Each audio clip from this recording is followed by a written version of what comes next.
আমার কাছে এত ফুল একসঙ্গে কি করে ধরলো, আর এত মাছই বা কোথা থেকে এলো? তো হ্যালো বন্ধুরা, this is chance check, welcome back to my channel. আজকে তোমাদেরকে দেখাবো আমার কিছু গুড নিউজ এবং ব্যাড নিউজ। তো তার আগে এই আমটা দেখো, এই আমটা আমাদের গাছ থেকে পড়লো। এটা আমাদের বাড়িরই গাছ, ধূপধাপ করে পেকে গিয়েছি, যখন মন তখন পড়ে। তো আমটাকে নিয়ে আমি ঘরে গেলাম, ঘরে গিয়ে আমটাকে থুই দিলাম। আর এই যে লেবু গাছটা দেখছো, এটা আমারই লেবু গাছ, এটা ছাদে থুই থুই শুকিয়ে গেছে। আর এই সাইডে দেখতে পাচ্ছ, এটা হচ্ছে মালবেরি গাছ, এটাও শুকিয়ে গিয়েছে, নিচে এনে আমি জল দিলাম।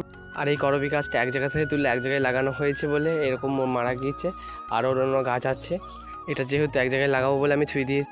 আর এই যে গুড নিউজ, একটা গাছে এত ফুল ফুটছে, কতটা সুন্দর লাগছে। এই ফুলটা আগে কখনো ফুটেনি এরকমভাবে।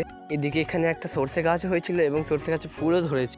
এদিকে হলুদ পর্তুলিকাও আজ টুকি দিয়ে উঠেছে। আর এই নয়নতারা তো ফুলে ভরিয়ে দিচ্ছে। তারপর আমি চলে এলাম বাড়ি এসে দেখি আমাদের বাড়িতে মাছ ভাগ হচ্ছে। এটা আমাদের বড় পুকুরের মাছ, পুকুরটা আমাদের বাড়ির ঠিক সাইডেই। তোমরা আগের ভিডিও যে পুকুরটা দেখেছো সেটারই মাছ।